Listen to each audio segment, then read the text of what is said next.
ヴィランとヒーローの最終決戦が繰り広げられている僕のヒーローアカデミア。この状況を打開するヒーローは誰だと思いますか？どんなヴィランも一撃で倒す黒帯。ということで今回は絶体絶命のヒーローたちに追い風を吹かせる熱血ヒーロー夜嵐稲佐について解説していこうと思います。この動画はヒロアカ最新話までのネタバレが含まれているので、概要欄のジャンププラスアプリで読んでから見てね。この動画を見終わった時あなたは単体で最強のヒーローって稲佐じゃねと思っていることでしょう。それでは行ってみよう。本名夜嵐稲佐、ヒーロー名烈風、身長190センチの B 型、9月26日生まれの止血高校ヒーロー科1年生です。庄司くん並みにでかい体格だね。ヒーロー仮免試験で初めて登場した稲佐はもともとは UA 高校の推薦枠で入試を受けていたエリート学生の一人で、轟翔斗や八百万桃、骨抜き十三、トカゲ刹那など名だたる精鋭たちを抑え1位の成績で入試試験を突破した猛者です。 UA の推薦入試で1位ってことは全ヒーロー科の学生で1位って言ってもいいくらい優秀ってことだよね。稲佐は日本のヒーロー学校の頂点である UA のヒーロー科に入ることが夢だったのですが、あることがきっかけで UA 入学を辞退し止血高校に入学しました。なんで稲佐は UA を辞退したの？彼が UA を辞退したのは轟翔斗が原因です。幼い頃からヒーローに憧れていた稲佐は当時トップヒーローだったエンデバーに憧れサインを求めるも冷酷に突き放されてしまった過去を持っています。エンデバーが家庭事情で尖っていた頃だったのかな。憧れていたヒーローの冷酷な一面を見てしまったことでショックを受ける稲佐でしたが、ヒーローになる夢は諦めておらず UA 高校の推薦入試を受けることになります。そこでエンデバーの息子である轟翔斗と一緒に試験を受けることになり、仲良くなろうと声をかけるも過去に冷たくあしらわれたエンデバーと同じように冷酷な目で冷たくあしらおうとした轟翔斗にショックを受け UA 高校への入学を辞退しました。憧れていたヒーローとその息子にも同じ対応されたらなんだかがっかりしちゃうよね。稲佐はヒーローに一番大切なものは熱さという持論を持っており、当然エンデバーもヒーローらしい熱さを持っていると思い込んでいた稲佐はエンデバーにサインを拒否されたことに相当なショックを受けていたようで、憧れていた UA 高校の入学を辞退してしまうほど彼にとっては耐え難いトラウマだったのではないでしょうか。エンデバーと轟翔斗2回も期待を裏切られたらショックもでかいよね。暴走気味な熱血感と繊細な少年のような心を併せ持つ稲佐は止血高校に入学した後もめきめきと頭角を現し、止血高校ヒーロー科2年の委員長であるモウラからも信頼されているようで、仮免試験でヴィラン役のギャングオルカが乱入してきた際ヴィラン制圧のために1年生の稲佐を向かわせていることから稲佐への信頼の高さがうかがえます。暑苦しくて声がでかいけど礼儀正しいしまっすぐな性格だから先輩たちにも好かれそうだよね。稲佐はどんな個性を持っているの？夜嵐稲佐の個性は旋風です。風を自由自在に操る個性の旋風はあまたの個性の中でも飛び抜けて強力かつ汎用性が高く、自身を浮かせることはもちろん繊細な風のコントロールによって相手の武器を奪ったり強力な暴風を叩きつけヴィランを制圧することも可能です。自然系の力の個性って基本的にチート級に強いよね。稲佐の恵まれた体格による肉弾戦に加え旋風による遠距離攻撃や人命救助まで臨機応変に対応することができるため、轟翔斗の判例判年よりも応用が利かせやすく UA の推薦入試である障害物競争でも例年のタイムを3分以上縮め、轟翔斗にも競り勝つ勝負強さを発揮しました。歴代の推薦入学者より優秀ってことは UA ビッグ3の天敷くんやねじれちゃんより優秀なのかもしれないね。サポートにも優れた個性である旋風は皮肉にも轟翔斗やエンデバーの火炎系の個性と相性が良く、炎を風で増幅させ火炎の嵐を巻き起こす強力技光炎盤上はとても強力で並大抵のヴィランでは突破することができないだろうとギャングオルカも太鼓判を押しています。稲佐が UA に入学していたら轟くんとタッグを組んでいたかもしれないね。まだ高校1年生で精神的に未熟な稲佐はその時の精神状況で風のコントロールを失ってしまうことが多々ありますが、精神的に成長した暁には轟ショウトと並びエンデバーを超えるほどのヒーローになるのは間違いないでしょう。イナサと仲がいい人は誰がいるの？仲がいいかどうかは分かりませんが、彼の人生に大きく影響を与えた憧れのヒーローエンデバー、ライバルでありエンデバーに同じ感情を持っていた轟ショウト、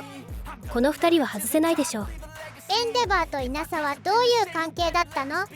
もともとイナサは幼い頃からちょっと変わった価値観を持っており、強く熱い情熱を持ったヒーローになりたいと思っていたことから、当時ナンバーワンヒーローだったオールマイトに憧れるのではなく、野心的にトップを狙う、見た目も個性も熱い男エンデバーに憧れを抱いていました。ホークスは自分を地獄の家庭環境から救ってくれたからエンデバーに憧れを持っていたけど、純粋にエンデバーが好きだった子供ってイナサとミロヤくんだけなんじゃないかな。エンデバーのような熱いヒーローになりたいと思っていたイナサは、偶然にも街でエンデバーの活躍を間近で見る機会があり、とっさにサイン色紙を持って話しかけようとするも邪魔だと冷たくあしらわれ、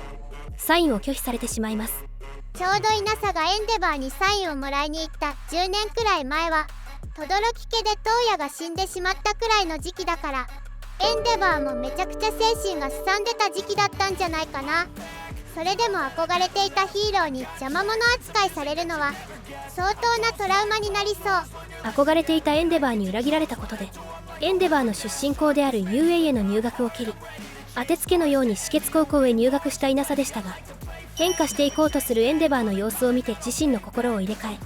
え、エンデバーに真正面から応援していますと告げ、エンデバーがそれを受け入れたことでわだかまりが解け、純粋にエンデバーを応援できるようになりました。イナサは純粋で素直な性格だったから立ち直れたけど、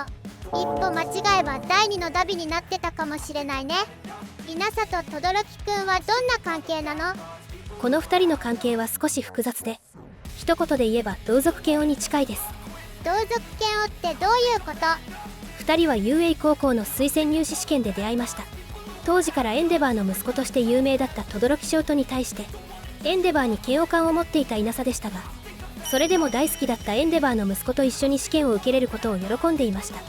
入学試験の障害物競争では他の参加者を突き放し、独走する轟ショウトに食らいつき、最後の最後で逆転、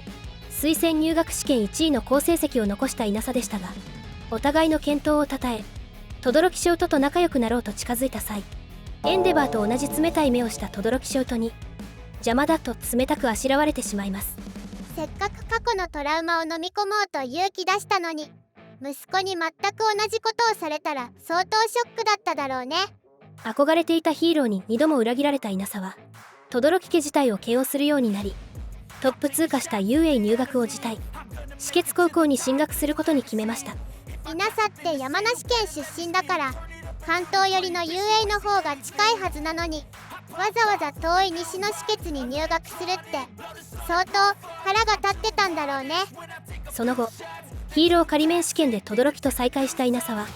純粋ゆえにあんたのことが嫌いだと轟に宣言してしまったことで関係がこじれ、お互いに足を引っ張り合う大失態を犯し試験に落ちてしまいます。お互いに個性の相性がいいはずなのにもったいないね。ヒーロー仮免試験の追試会場で再会した2人はお互いに認め合い協力することで見事追試試験を突破。帰り道に偶然試験会場にいたエンデバーを発見し、過去のトラウマを断ち切るためにエンデバーに応援してますと告げたところ、エンデバーが快く受け入れたことで過去のトラウマを完全に払拭し、轟ショウトとも良い友人でありライバル関係に収まりました。イナサも轟くんもエンデバーに対して遺恨があったから、それが解消したことで仲良くなることができたんだね。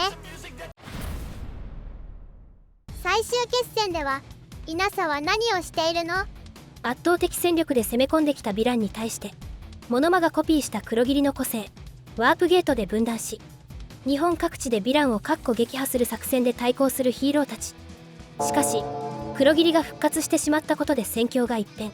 分断したヴィランたちがオール・フォー・ワンのいる群河山荘跡地に集結し、戸賀卑弥呼が変身したトゥワイスが大量増殖したことでヒーローたちは絶体絶命のピンチに追い込まれてしまいます。ダビも戸賀卑弥呼も群河山荘に集まってきちゃったし、ホークスもエンデバーも瀕死の状態だからヤバすぎる状況だよ。全盛期の体に巻き戻っていくオール・フォー・ワンは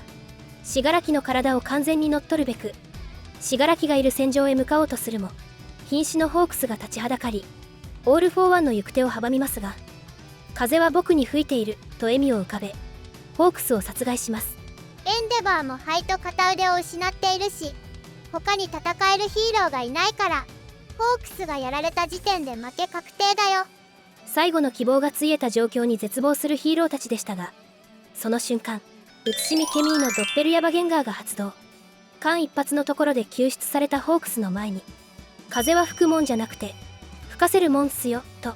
バカでかい掛け声とともに止血高校ヒーロー科が緊急参戦しました。ここで止血高校の登場は最高に熱い展開だね。無数に増殖したトゥワイスを暴風で巻き上げ一気に突き落とすことで一網打尽にできる稲佐が乱入したことでトゥワイスを討伐し、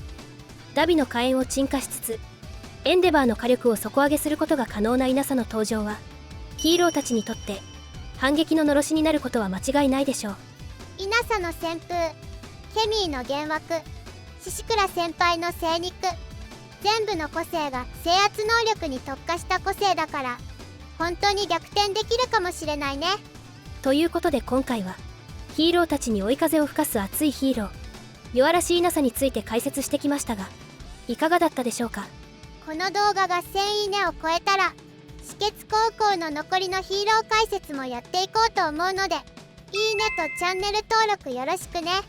それでは次回の動画でお会いしましょう。フルスウルトラ。